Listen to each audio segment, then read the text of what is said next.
Hello Moto GP enthusiasts, welcome back to ZN GP today. Despite a strong showing from Maverick Viñales and Pedro Acosta in Austin, Ducati's performance fell short of expectations. However, team manager Davide Tardozzi refuses to make excuses for their lack of victories, even dismissing concerns about tire selection. Let's delve into Tardozzi's insights on Ducati's performance and the factors influencing their tire strategy. Marc Marquez's tire choice at the Circuit of the Americas hinted at his strategic approach to the race, with podium aspirations outweighing the pursuit of victory. Despite facing challenges with an ongoing front brake issue, Marquez's decision shed light on his mindset heading into the Grand Prix. Yamaha's future in Moto GP has been a topic of discussion amidst their recent struggles in the championship. To address concerns about their long-term viability, experts are advising Yamaha to develop a V4 engine, a move that could potentially accelerate their progress and keep them competitive in the series. Let's delve into the insights provided by industry experts and the potential implications for Yamaha in Moto GP. As the debate over Ducati's satellite team saga rages on, a closer examination of how satellite MotoGP teams choose their manufacturer sheds light on the complexities of the issue. Is it fair for Ducati to field 8 bikes on the grid?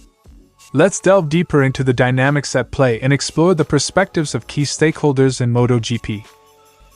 Don't forget to click subscribe button and the bell icon for MotoGP news update.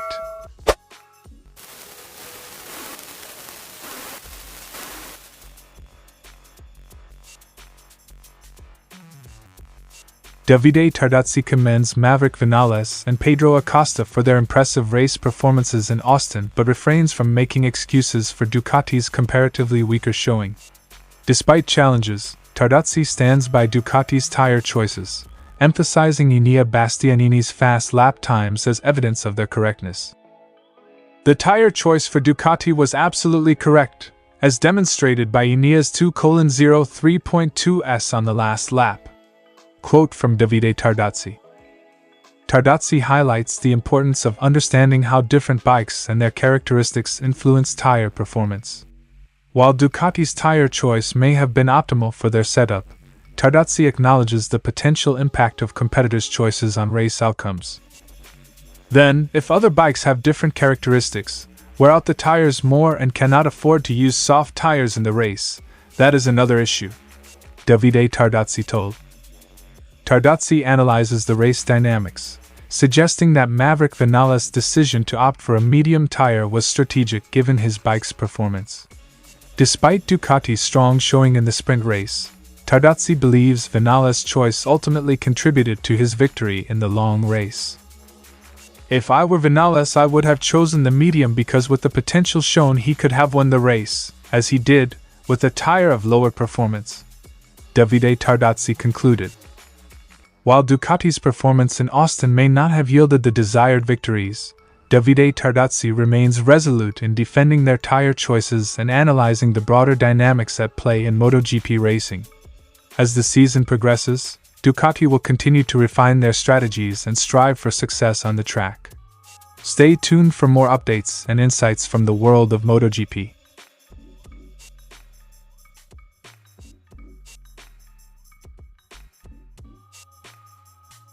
Marc Marquez entered the COTA MotoGP race with a focus on securing a podium finish rather than chasing victory. Marquez's tire choice reflected this mentality, as he opted for the same soft rear tire as the other front-running Ducatis, aiming to maximize his speed and competitiveness. My real choice was thinking for the podium, not for the victory. I had more speed than them, the other Ducatis. So for that reason, that choice shows I was thinking for the podium, not for the victory. Quote from Marc Marquez. Despite his strategic approach, Marquez's podium hopes were dashed when he encountered an ongoing front brake problem, leading to his crash while leading the race. Marquez also faced challenges from aero damage sustained after early race contact with Jack Miller, further complicating his race performance. On the data, we saw that when I crashed, I pulled the brake, no pressure on the brakes. Also, turn 12 every lap I was braking 2 or 3 times. So we need to understand to improve for the future. Marc Marquez said. Despite the setbacks, Marquez maintains a positive outlook, emphasizing the need to address the team's challenges and improve for future races. Marquez acknowledges that encountering problems is part of the process in a new project but remains confident in the team's ability to find solutions and remain competitive. "The most important thing is that I feel competitive, and this gives me a good mentality. The good thing is that when we have problems, we need to create the answer. I think the team is quite quick and we will have an answer for the future," Marc Marquez said by Crash. Despite encountering challenges, Marc Marquez's strategic tire choice at the Circuit of the Americas reflects his podium-focused approach to the race. As Marquez and his team work to address technical issues and improve performance, they remain optimistic about their prospects for future races. Stay tuned for more updates as the MotoGP season unfolds.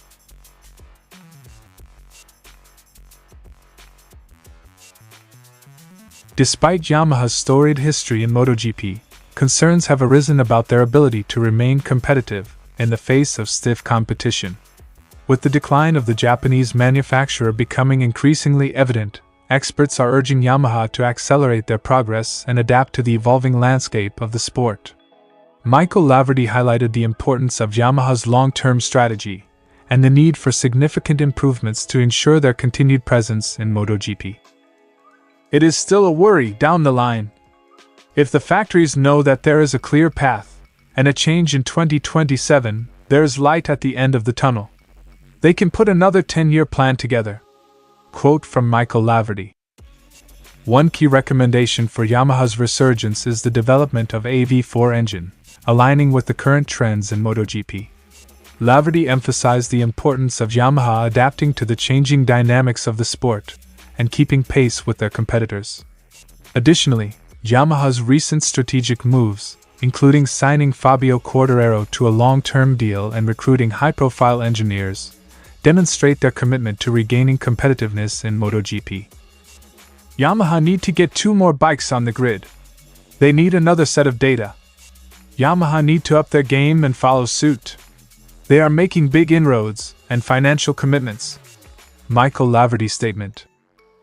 While Yamaha's recent investments and strategic initiatives show promise for the future, experts caution that significant improvements may take time to materialize. The implementation of new concessions rules and the potential addition of a satellite team are positive steps, but their impact may not be fully realized in the current season. Despite the challenges ahead, Yamaha remains determined to overcome their struggles and return to competitive form in MotoGP. As Yamaha navigates the challenges in MotoGP, the development of a V4 engine and strategic initiatives will be crucial for their long-term success in the championship. With a renewed focus on innovation and performance, Yamaha aims to reclaim its position as a formidable contender on the MotoGP grid. Stay tuned for further developments as Yamaha continues its journey to regain competitiveness in the sport.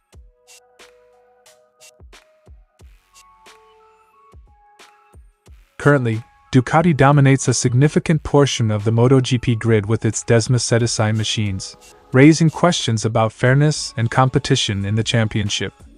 While Ducati's existing deals with teams like Pramac and VR46 are set to expire, Yamaha is actively seeking to recruit a satellite team to bolster its presence on the grid.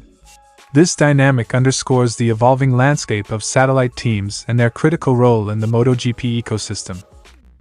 Hervé Poncharal, owner of the Gasgas Tech 3 team, emphasizes the principle of a free market in the selection of manufacturer partnerships for satellite teams. According to Poncharal, it is ultimately the prerogative of independent teams to choose the manufacturer that best aligns with their needs, preferences, and performance objectives. While Dorna encourages manufacturers to support satellite teams through financial incentives, the decision ultimately rests with the teams and manufacturers involved. The independent teams are private companies and it's up to them to select the best bikes they can. Dorna cannot stop an independent team from choosing whichever bikes they want, if a manufacturer is willing to supply them. It's a free market. Quote from Hervé Poncharal. Despite Dorna's efforts to encourage each manufacturer to support a satellite team, the ideal scenario of a balanced grid with factory and satellite teams representing each manufacturer has not materialized. While financial incentives are provided to encourage manufacturer participation, some manufacturers have been reluctant to commit to supporting satellite operations. This discrepancy highlights the challenges inherent in achieving a balanced and competitive MotoGP grid. As the debate over Ducati's satellite team saga continues, the principles of a free market and fair competition remain central to discussions surrounding manufacturer selection for satellite MotoGP teams.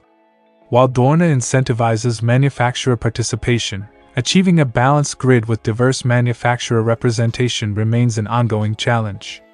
Stay tuned for further developments as MotoGP navigates the complexities of satellite team dynamics and manufacturer partnerships in the pursuit of a competitive and equitable championship. Thanks for watching ZNGP today, and this is your MotoGP news update. See you in the next video.